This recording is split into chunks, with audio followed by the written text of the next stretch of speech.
Ευχαριστώ για τα καλά σας λόγια και τις ευχές σας.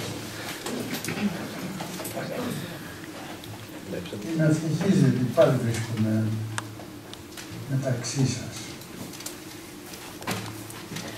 Είχα ανέκαθεν μια εκτίμηση στο θρησκευόμενο κόσμο της Κατερίνης και συνδέουμε πνευματικά, ο κρίκος είναι ο αείμνηστος πατήρ Χαρίτων, πνευματικά της. Αλλά και με το σεβασμιότατο Μητροπολίτη, τον κύριο Αγαθόνικο, είχαμε πολύ καλές σχέσεις και αμοιβαία εκτίμηση. Λυπούμε που αυτή τη φορά δεν είναι μαζί μας, ο Θεός να του χαρίσει ότι είναι για εκείνον συμφέρον και για την Εκκλησία. Τώρα τι να σας πω, είναι μέρες που περιμένουμε τα Χριστούγεννα, τη γιορτή των Χριστούγεννα. Αυτά που θα πω είναι επίκαιρα σχετικά με τα Χριστούγεννα.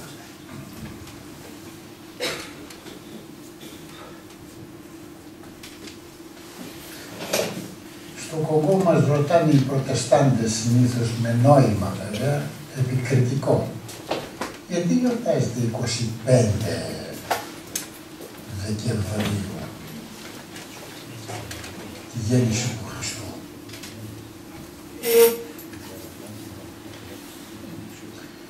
Υπάρχει το διότι, αλλά δεν μας ενδιαφέρει. Είναι μοναδικό, ανεπανάληπτο γεγονός, κορυφαίο γεγονός και το γιορτάζω. Θα μπορούσαμε να το γιορτάσουμε 25 Ιουλίου. Δεν ξέρω πότε. Το γιορτάζουμε τώρα. Υπάρχουν τα διότι. Αλλά θέλουν να επικρίνουν την παράδοσή μας και τα λοιπά. Λοιπόν, το θέμα είναι ότι πράγματι η γέννηση του Χριστού ήταν ένα κάτι που δεν μπορούσαν να το συλλάβουν ούτε οι άγγελοι. Ένα απεώνων και κρυμμένον και σε συγγυμένον μυστήριο. Οι προφήτες προφήτευσαν, αλλά δεν καταλάβαιναν ούτε τη σημασία του μέγεθος, ούτε το πότε βέβαια.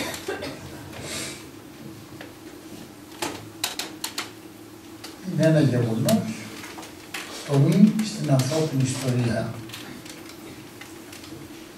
Οι άνθρωποι μιλάνε τώρα για γεγονότα προ και μετά τα Χριστούγεννα.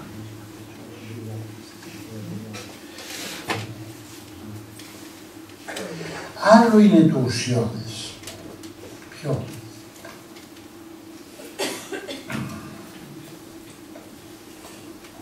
Ποιος είναι αυτός που γεννήθηκε? Γιατί γεννήθηκε? Γιατί αυτός και όχι άλλος?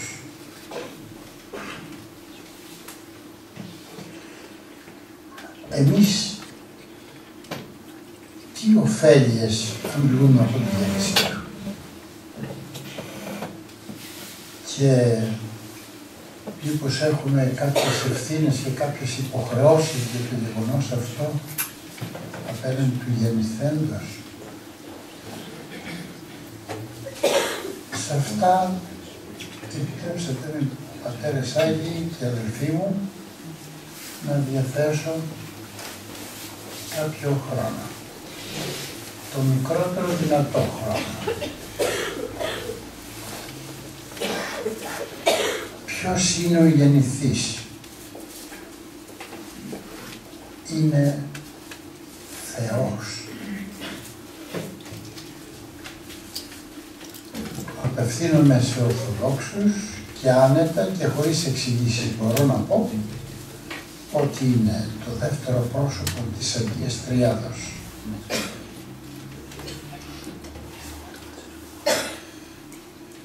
Ισότιμος, ισόχυρος, ισοδύναμος, ισοστάσιος με τον Πατέρα και το Άγιο Πνεύμα.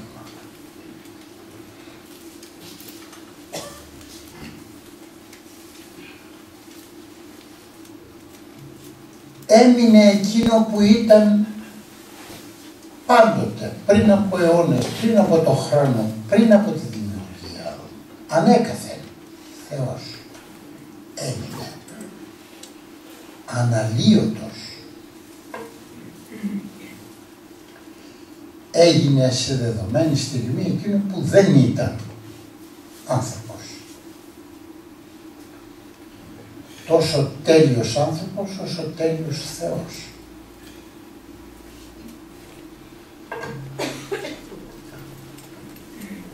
Δύο φύσεις εν ενή προσώπων. Αυτή είναι η θεμελιώδης, ουσιώδης και ορθόδοξος διατύπωσης στο μυστήριο των δύο φύσεων εν Χριστώ Ιησού. Έγιναν πολλές θεολογικές διαμάχες με τους μονοφυσίτες και τους ορθοδόξους μονοφυσίτες, λέγονται μια μερίδα ορθόδοξη, οι οποίοι πιστεύουν σε δύο φύσεις εν Χριστώ, αλλά διαδοχικώς. Μην ξανεχθούμε με θεολογικά θέματα. Δεν είναι η πίστη στους πίστης μας. Η δική μας πίστη είναι ότι ήταν τέλειος Θεός. Σε δεδομένη στιγμή έγινε τέλειος άνθρωπος. Αλλά όχι τέλειος άνθρωπος διαδοχικά. Εκείνο που ήταν έμεινε και προσέθεσε σε εκείνο την τέλεια ανθρώπινη φύση. Εκτός από αμαρτία. Η αμαρτία άλλωστε δεν ήταν στη φύση την ανθρώπινη, ήταν επίκτητο κακό, το οποίο δεν προσέλαβε, διότι δεν γεννήθηκε όπως γεννιούνται όλοι οι άνθρωποι. Γεννήθηκε από παρθένο και η φύση δεν γνωρίζει σε παρθένο να γεννάει. Και γεννήθηκε χωρίς τη μεσολάβηση πατρός, ανδρός. Όπως αχρόνος γεννήθηκε από τον πατέρα χωρίς τη μεσολάβηση μητρός, γυναικός. Πώς οι δύο φύσεις βρίσκονται ενωμένες, ασυγχύτως, αναλυότως. Σε ένα πρόσωπο, αυτό είναι μυστήριο, όπως και άλλα μυστήρια έχουμε στην πίστη μας, τα οποία ομολογούμε, μόλον ότι δεν κατανοούμε.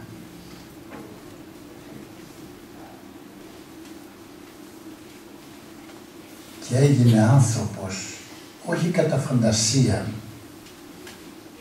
γιατί υπήρξε και αυτή η αιρετική δοξασία, ότι φαινότανε ότι έτρωγε, έπινε, μιλούσε, περπατούσε. Φαινότανε. Δεν ήταν στην πραγματικότητα. Όχι.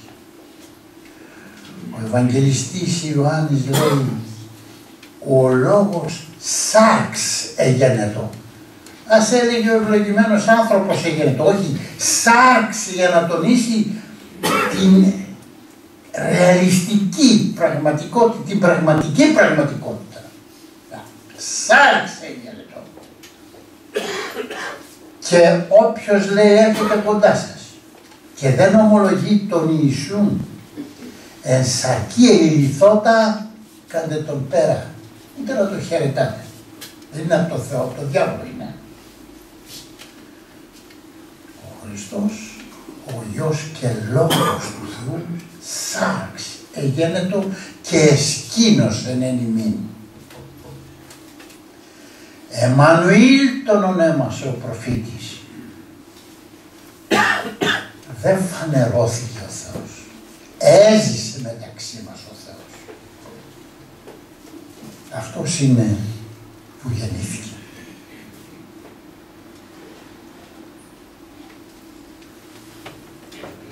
Και περί αυτής της πίστεως έχουμε διαβάσει εγκατεσπαρμένες στη Γραφή Παλαιά και Καινή Διαθήκη. Ο Αρχάγγελος Γαβριήλ είπε προς τη Μαριάμ, ιδού συλλήψη εν γαστρή, εσύ η Παρθένος,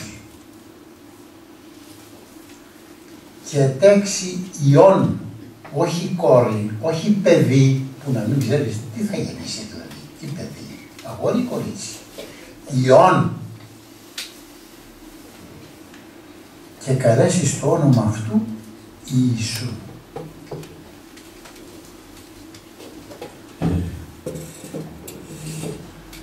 Δεν ονομάτισε μόνον ο Αρχάγγελος τι θα γεννήσει η Παρθένος, αλλά και πώς να τον ονομάσει υποδηλώνουν για τον σκοπό για τον οποίο γεννάται. Και εδώ θέλω να πω ένα άλλο νόημα. Γνωστά είναι αυτά που σας λέω, αλλά επιτρέψατε μου να αναμοχλεύσουμε στις γνώσεις μας, επειδή είναι επίκαιρο το θέμα, και να κινείται μέσα στη διάνοιά μας.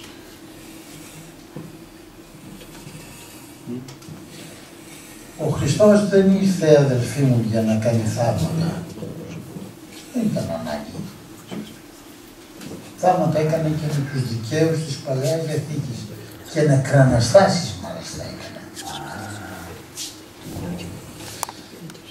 Δεν ήρθε για να χορτάσει τον κόσμο με ψωμί.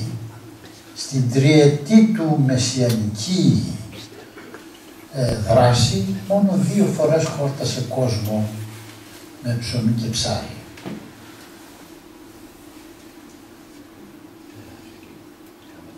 Ο Χριστός δεν ήρθε ούτε καν για να διδάξει.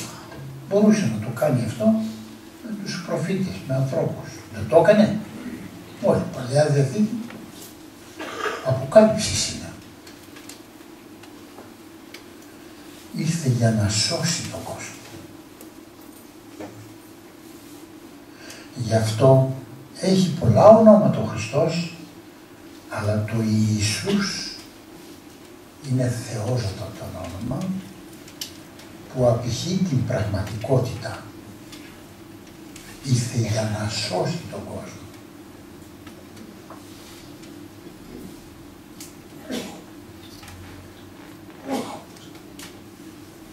Το ίδιο είπε ο άγγελος Κυρίου προς τους ποιμένας το βράδυ που γεννήθηκε ο Χριστός.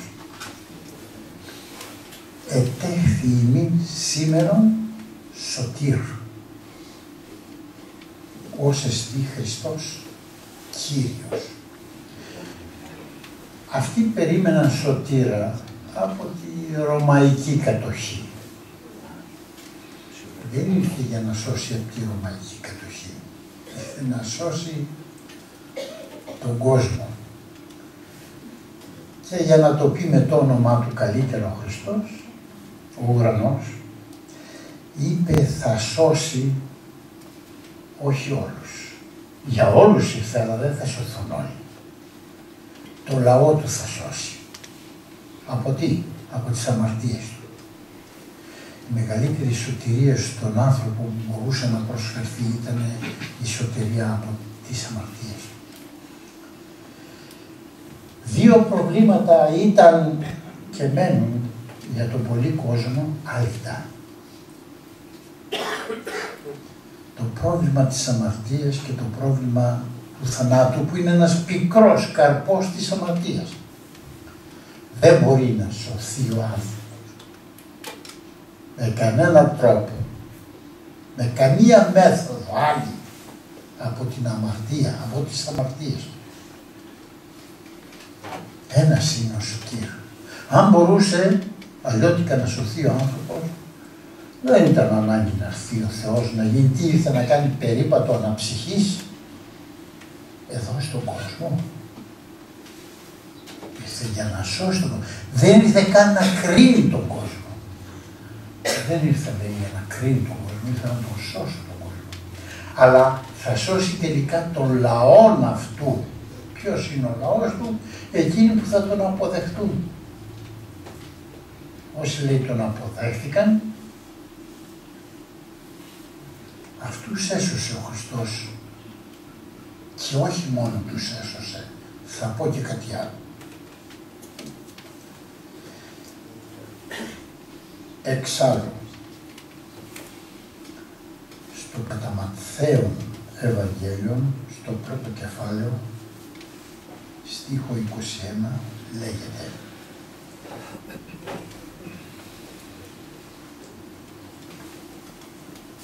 φανερώνεται στο δίκαιο Ιωσήφ. Τι προσωπικό της αυτός ο δίκαιος Ιωσήφ. Τον αδικούμε γιατί δεν κάνουμε συνήθως λόγο για αυτόν τον άντρα. Πολλές φορές το σκέφτηκα. Αυτός ο άντρας έρχεται κοντά και πίσω από την Παναγία. Πόσα δισεκατομμύρια άντρες πέρασαν από τον κόσμο. Κανένας δεν έλαβε την ευλογία από το Θεό να γίνει ο προστάτης της Παναγίας. Η Παναγία που ήταν ένα πρόσωπο μέσα στο σχέδιο του Θεού πριν πλάσει τον αγγελικό κόσμο, πριν δημιουργήσει τον έναστρο ουρανό, πριν απ' όλα. Η Παρθένος τέξεται ιών. Δεν μπορώ να το συλλάβω αυτό. Δεν μπορούσαν ούτε άγγελοι. Δεν το ήξερα. Έβλεπαν εκτιλισσόμενη την ιστορία γύρω από τον ενανθρωπίσαντα Ιησού Χριστό. Τι είναι αυτό? Τι είναι αυτό που έδωσε ο Θεός στον κόσμο? Μέχρι που ανελήφθη ο Χριστός. Ποιος είναι αυτός που έρχεται στον ουρανό και έχει σάρκα φέρει μαζί του? Ποιος? Και ο Ιωσήφ, να είχα χρόνο, να είχα ευκαιρία, όποτε έχω, μιλώ για τον άντρα με πολύ σεβασμό.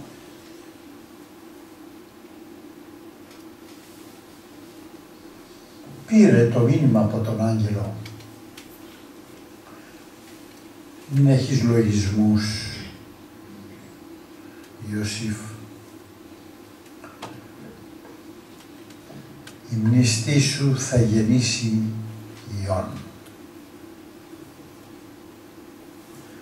Εσύ θα παίξεις τον ρόλο του πατρός του, γιατί ο κόσμος είναι χαϊβάνια, δεν καταλαβαίνουν, δεν μπορούν να συλλάβουν το μυστήριο του Θεού και θα την λιθοβολήσουν την Παρθένο, ότι είναι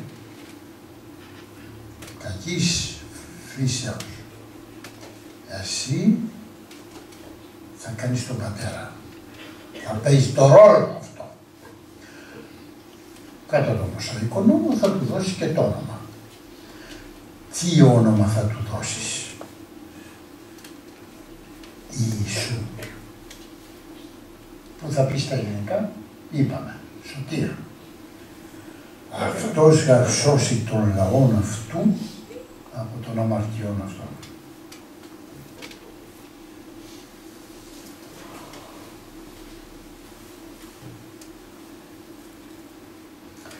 Από Παρθένο γεννήθηκε ο ενανθρωπής σας Ιησούς. Γιατί?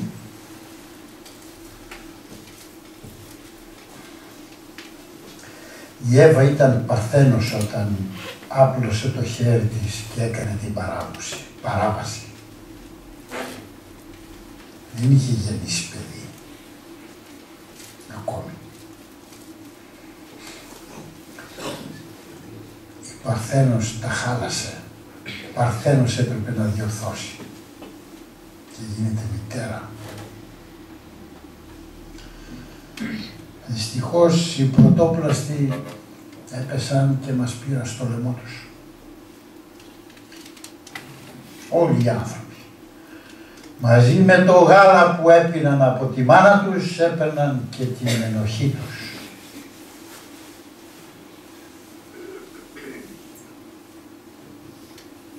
Έχασε η ανθρώπινη φύση στο πρόσωπο του Αδάμ και της Εύας.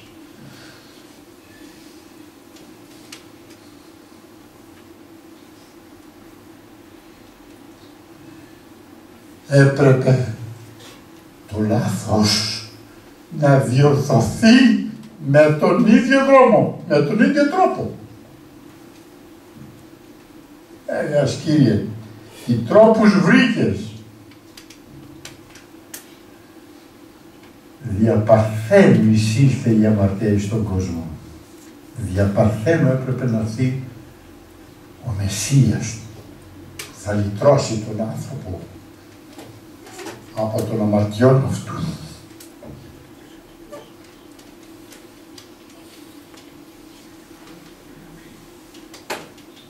Δεν μπορούσε με άλλο τρόπο να σώσει ο Θεός τον κόσμο. Πώς να μπορούσε. Υπάρχουν αδύνατα πράγματα στον Θεό.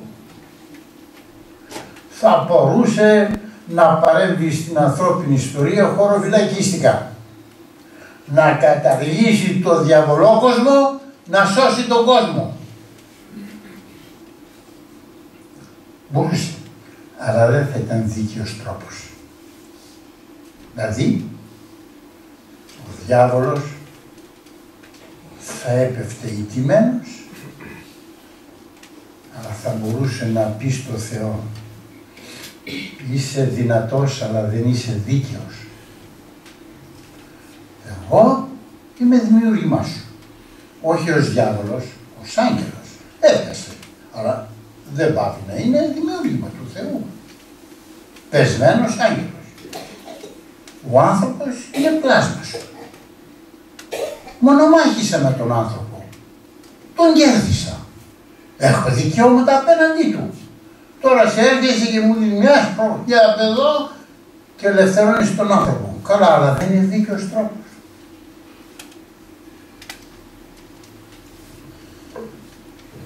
Ο Θεός που έδωσε τα πλάσματα και τα έκανε λογικά, αγγέλους και ανθρώπους, τους έδωσε και ελευθερία, την οποία ο ίδιος σέβεται. Δεν παρεμβαίνει ο Θεός στην ελευθερία ούτε των ανθρώπων ούτε των διάβολων. Κοιτάξτε να δείτε η παρσοφία του τι βρήκε. Φέρνει τον δεύτερον Αδάμ, έτσι ονομάστηκε ο Ιησούς Χριστός. Στην προς Ρωμαίους επιστολή ο Απόστολος Παύλος αναπτύσσει τη διδασκαλία περί δύο Αδάμ. Ο πρώτος είναι ο της Εδέμ. Ο δεύτερος είναι ο Ιησούς Χριστός.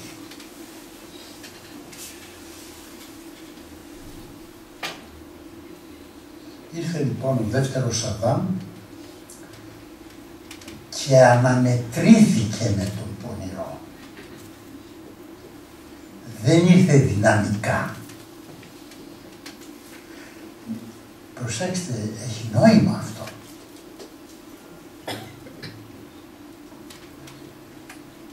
Αναμετρήθηκε. Όλος διόλου εγκαταλελειμμένος από τον πατέρα του.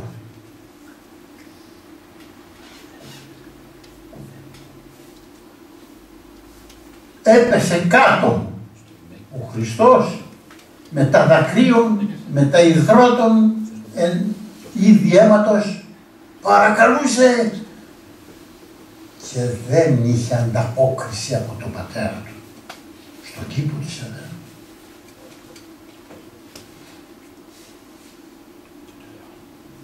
Έστειλε άγγελο ο Θεός να παρηγορήσει τον Υιόν του με τον οποίο είχε διάλογο νύχτες ολόκληρες και ημέρες. Και ήταν το περιβάλλον του Υιού του Θεού, ο ουρανός του, η κοινωνία με τον πατέρα του. Εκείνο το βράδυ στη Γεσημανή, κλειστή η ουρανή, στο σταυρό ατιμωτικός, θάνατος και μαρτυρικός, Θεέ μου, γιατί με εγκατέλειψες. Δεν είπε πατέρα, πατέρα, γιατί με εγκατέλειψες. Ήταν μόνος του ο Χριστός. Μόνος του. Αν δεν το έλεγε, ποιος από εμάς θα τολμούσε να του περάσει από το μυαλό. Γιατί με εγκατέλειψες. Η συνείδηση του έλεγε ότι ο ίδιος δεν είχε ευθύνη.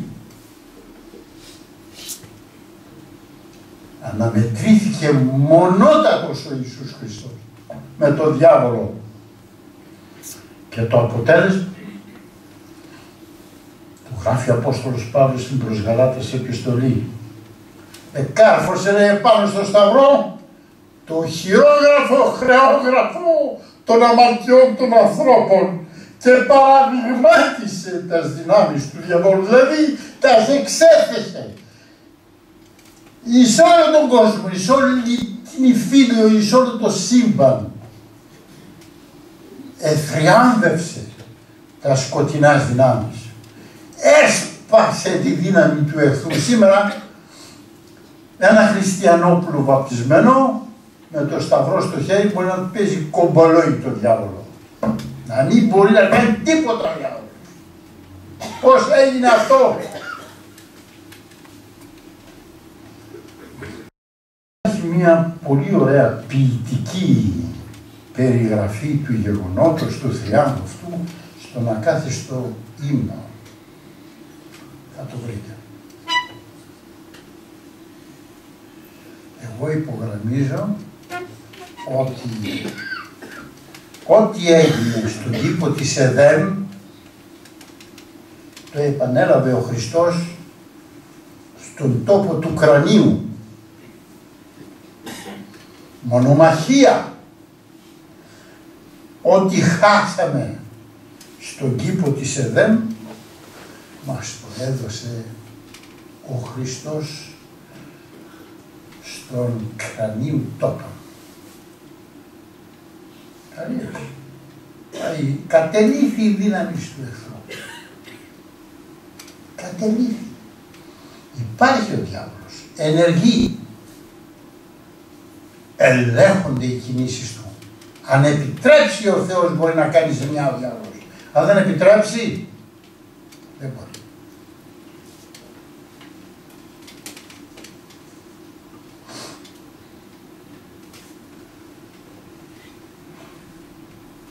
Με αυτό το δίκαιο τρόπο ο Χριστός έτυχε του σκοπού του να σώσει τον κόσμο που τον παραδέχεται.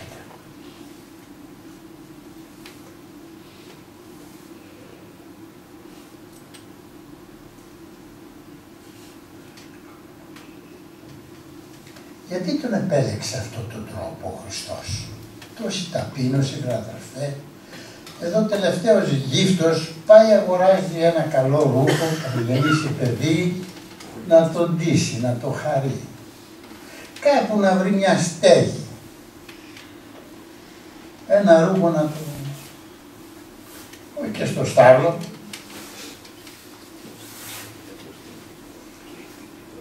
Και να μην έχει τίποτα πάνω στη γη. Ούτε να κεραμίζει το κεφάλι του. Μια πέτρα να βάλει το κεφάλι του. Και να έχει και τέτοιο τέλος.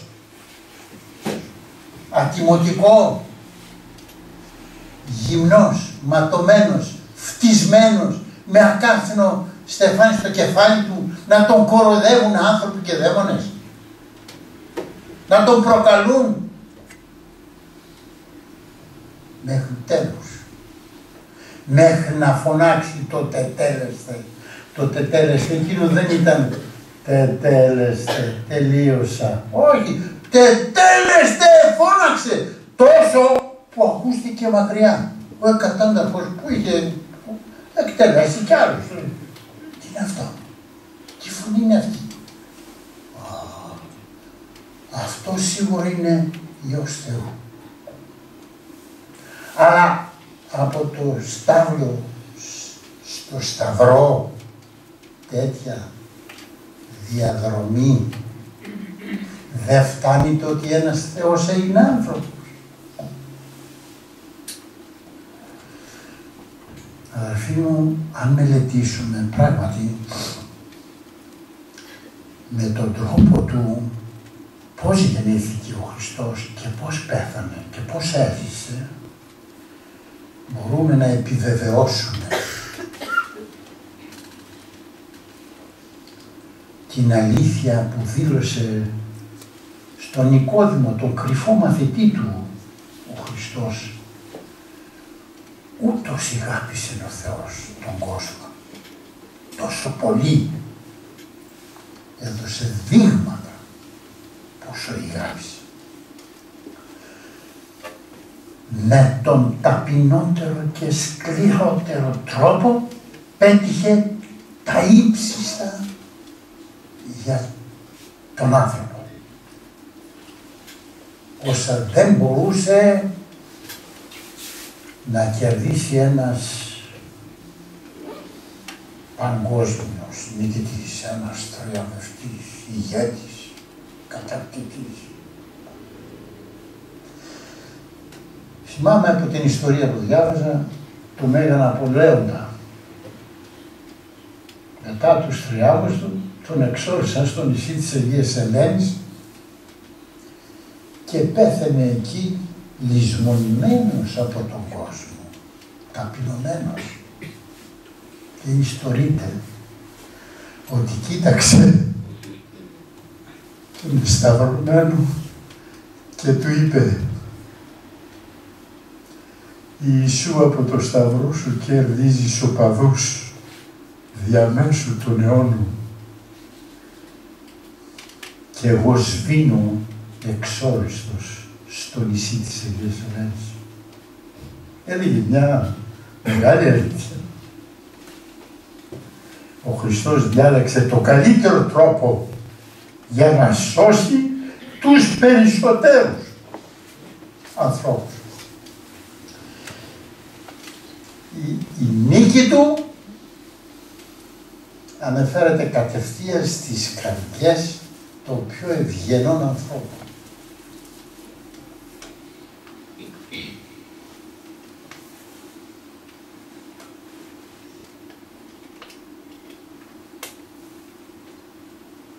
Το μέγιστο αποτέλεσμα.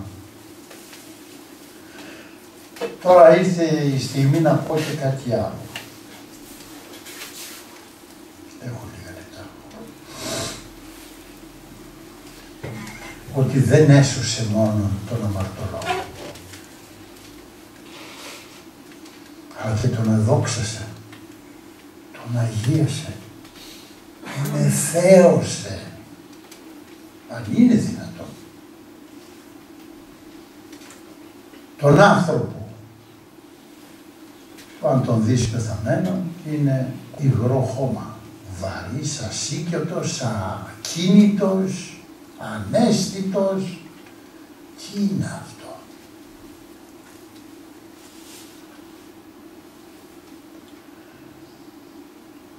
Ναι, αυτόν τον άνθρωπο τον εθέωσε. Μπορεί να θεωθεί ο άνθρωπος, να αλλάξει φύση? Όχι. Κατά το εφικτό λένε οι θεολόγοι, τον εθέωσε, δηλαδή κατά το μπορετό. Πόσο μπορεί να θεωθεί ένας άνθρωπος, πόσο μπορεί να θεωθεί ένας άνθρωπος. Όλοι μας ξέρουμε ότι ο σίδηρος είναι μαύρος κρύος.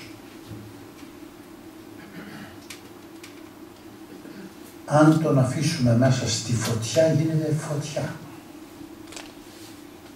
Κόκκινος, φωτεινός, θερμός. Φωτιά. Δεν είναι φωτιά, είναι σίδηρος. Χωρίστε τον από τη φωτιά θα δείτε πως επανέρχεται στη φύση του.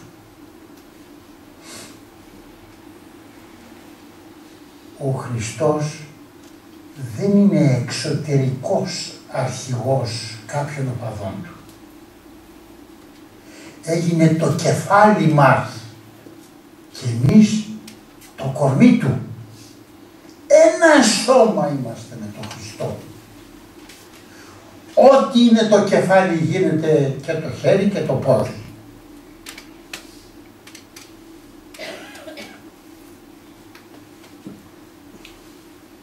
Δεν πέτυχε για μας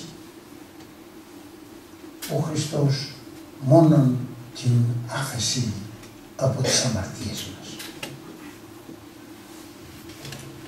Μας έδωσε τη χάρη του. Μας έδωσε από τον αγιασμό του. Μας έδωσε από τη θεότητά του.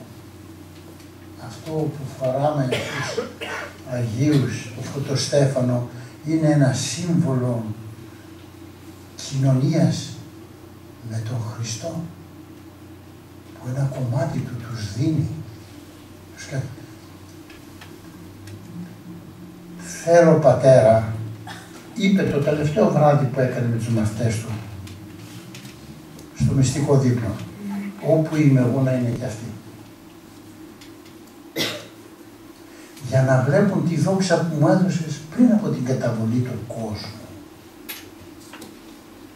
Να βλέπουν και από εκεί και πέρα τι θα γίνει. Ο Ιερός Χρυσόστομος λέει, άρα θέα το πράγμα. Να βλέπεις τον Χριστό είναι παράδεισος. Αυτή όμως η κοινωνία βλέμματων επιφέρει και την κοινωνία της θεώσεως. Υπάρχει σε ένα μέρος της γης, δεν θυμάμαι τώρα, το είχα διαβάσει κάπου, το φαινόμενο του παρηλίου, παρήλιο, δηλαδή βλέπεις δύο ηλίους τόσο όμοιους που δεν μπορείς να ξεχωρίσεις ποιο είναι το αντικείμενο και ποιο είναι το είδωλό του. Το φαινόμενο του παρηλίου. Η δίκαιη εκλάμψουση ως ο ήλιος εν τη βασιλεία του πατρός αυτών. Ως ο ήλιος, δεν είναι η ήλιοι, ως ο ήλιος. Δηλαδή αυτό που απεφάσισε ο Χριστός, ο Θεός, πριν κάνει τους πρωτοπλάστους ανθρώπους. Κατ' εικόνα και καθομοίωση το πέτυχε ο Χριστός. Και στον ουρανό οι Άγιοι βλέπονται τόσο φωτεινοί όσο ο Χριστός που είναι μεταξύ τους, ανάμεσά τους. Είναι παρήλιοι. Άνθρωποι είναι. Δεν έγιναν θεοί. Όμοιοι προς τον Θεό. Λένε οι μαθηματικοί δύο τρίγωνα όμοια. Άλλο είναι ίσα, άλλο είναι όμοια. Ένα ορθογώνιο τρίγωνο μπορεί να είναι 2 εκατοστά και 3 εκατοστά. Μπορεί να είναι 2 χιλιόμετρα και 3 χιλιόμετρα. Όμοια τρίγωνα. Δεν είναι ίσα. Δεν είμαστε ίσοι με τον Χριστό. Είμαστε όμοιοι. Και αυτό είναι κατόρθωμα του Ιησού που παρενέβη στην ανθρώπινη ιστορία και διόρθωσε τα κακό κείμενα. Αλλά δεν τα διόρθωσε μόνο, αυτό θέλω να πω. Έδωσε κάτι πολύ ανώτερο.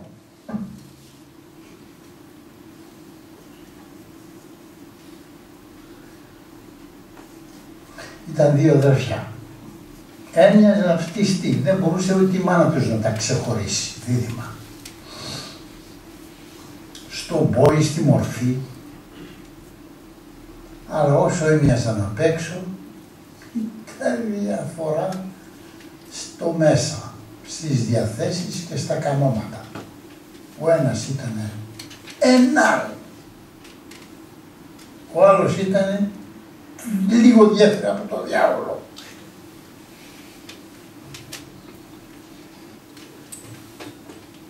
Μια κατάληξη. Ήρθε μια μέρα, τρεχάτος, λαχανιασμένος, αλαφιασμένος, ο κακός, και είχε στίγματα αιμάτων επάνω του. Αδερφέ μου, σώσε με, σώσε με. Τι έκανες, τι έπαθες, τι έκανες. Με κυνηγάνε, σκότωσα άνθρωπο. Τι να σε κάνω, τι να σε κάνω. Βγάλε τα λόγια σου, γρήγορα, βγάλε τα λόγια. Βγάζει και αυτός τα δικά του, καθαρά. Του τα δει. Κάτσε εδώ. Και αυτός φοράει τα λερωμένα ρούχα. Έρχονται οι αστυνομικοί, δεν χρειαζόταν μάρτυρα, αρπάζουν εκείνο που είχε τα λερωμένα ρούχα. Εδώ. Δίκη κατά δίκη για κρέμασμα. Έχεις τελευταίο θέλημα?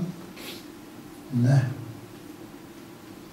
Δώστε μου ένα χαρτί και μολύβι. Ναι. να γράψω στον αδερφό μου.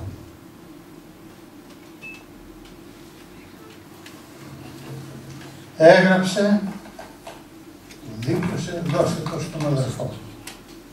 Τι έγραψε?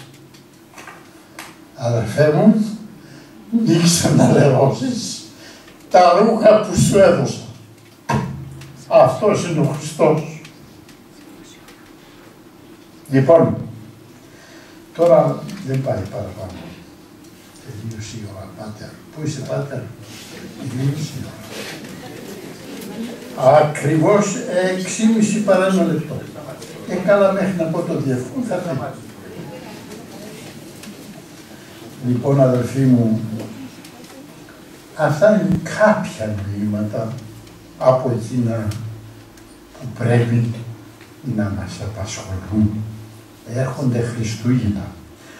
Μην ετοιμάζουμε μόνο τα λουλούδια, το έλατο, τα φώτα, τα γλυκά, τα ρούχα, τις βεγγέρες, δεν ξέρω τι άλλο. Ας πάμε να γίνονται και αυτά. Άλλο να ετοιμάζουμε. Το πνεύμα μας. Ξένων τόκων ειδώντες ξενοθόμεν του κόσμου, το νουν εις ουρανών μεταθέντες. Αυτά τα πράγματα είναι η ιστορία που λέμε. Είναι αλήθεια. Δεν είναι λόγια του αέρα. Αλλά σκεπτόμαστε. Να μας επηρεάσουν. Να αλλάξουν τα φρονήματά μας.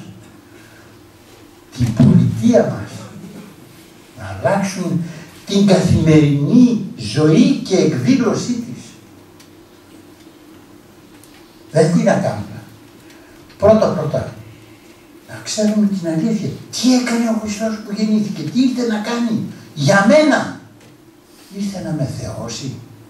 Και εγώ είμαι ακόμα με τις λάσπες στην ψυχή και στο χαρακτήρα. Δεν κάνει. Κάποτε πρέπει. Ήρθε να σώσει από την αμαρτία και εγώ τις κρατάω ακόμα. Δεν πήρα στο πετραχίλι ακόμα και θα έρθουν Χριστούγεννα. Για να φάω μπακλαβά. Μα, κρίμα. Περνάει ο χρόνος.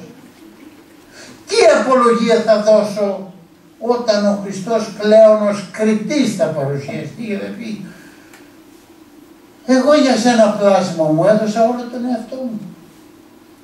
Εσύ τι έκανες για μένα ή μάλλον τι έκανες για σένα. Τι θα του πούμε. Κουβάλαγα μια ζωή της αμαρτίας μου και θα ζητήσω Κύριε ελέησον. Καταδίκωσες τον εαυτό σου.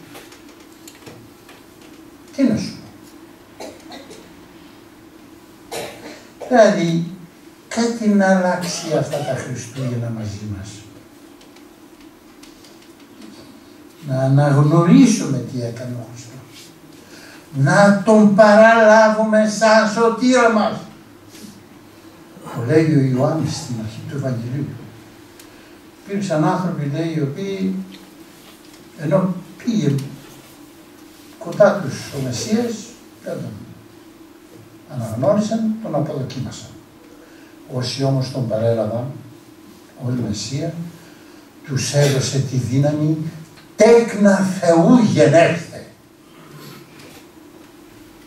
Να γίνουμε παιδιά του Θεού. Πράγμα το οποίο ήρθε εδώ στον κόσμο. Αυτά είναι κάποια συμπεράσματα. Όπως ο προηγουμένως είπα. Έφερα μαζί μου για να σας συστήσω ένα βιβλίο, αλλά το είδα απ' έξω του θερινού. Στη γέννηση του Σωτήρος Χριστού πατερικές ομιλίες κλασικών πατέρων της Εκκλησίας μας, αλλά με απόδοση στα νεοελληνικά. Εγώ θα ήθελα να διαβάσω του παραδείγματος χάρη του Αμφιλοχίου, του Επισκόπου Εικονίου, που ήταν πρωτεξάδερφος του Γρηγορίου, του θεολόγου και πνευματικό παιδί του Μεγάλου Βασιλείου. Σέβομαι την ώρα. Φτάνει, Πάτερ, ξέρω τις αντοχές της ανθρωπίνης φύσεως. Λοιπόν, αλλά καλό είναι να το πάρετε και να το διαβάσετε, αδερφοί και αδερφές μου. Δεν είναι ακριβό, είναι $40 μόνο, 40 ευρώ είναι. 4 μόνο. Τώρα δεν υπολογίζω τα μηδενικά. Κάντε 4 λέει ευρώ. 4 ευρώ. Και να το χαρίσουμε, διότι διαφωτίζουν σε όλο από την ιστορία του Ιησού Χριστού, που όσο περισσότερο εμβαθύνουμε, τόσο περισσότερο φορούμε. Γι' αυτό δεν θα το ανοίξω καν. Αυτό είναι το βιβλίο. Και εν τέλει να πιστέψουμε και να ομολογούμε ότι για όποιον ενδιαφέρεται να σώσει την ψυχή του, ο Ιησούς Χριστός είναι ο μονόδρομος να αφήσουμε τις φλιαρίες και τις βλακίες που τοποθετούμε το Χριστό δίπλα στο Μωάμετ, δεν ξέρω, στο Βούδα, ο Χριστός είναι ο μονόδρομος, δίπλα του δεν έχει ανάγκη να καθίσει κανένας. Ο Χριστός, ο μόνος. Όχι απλώς μας απαλλάσσει από τις αμαρτίες μας, αλλά μας δίνει και τη θέωση. Λέει να πεις κάτι για την εξωτερική αποστολή, δεν θα πω τίποτα. Έξω πάμε καλά. Δόξα τω Θεώ. Εσείς προσευχηθείτε να συνεχίσει το πράγμα. Καλά πάμε. Δόξα τω Θεώ. Σήμερα η Ορθοδοξία στην Αφρική, μάλιστα από τότε που αποκαταστάθηκε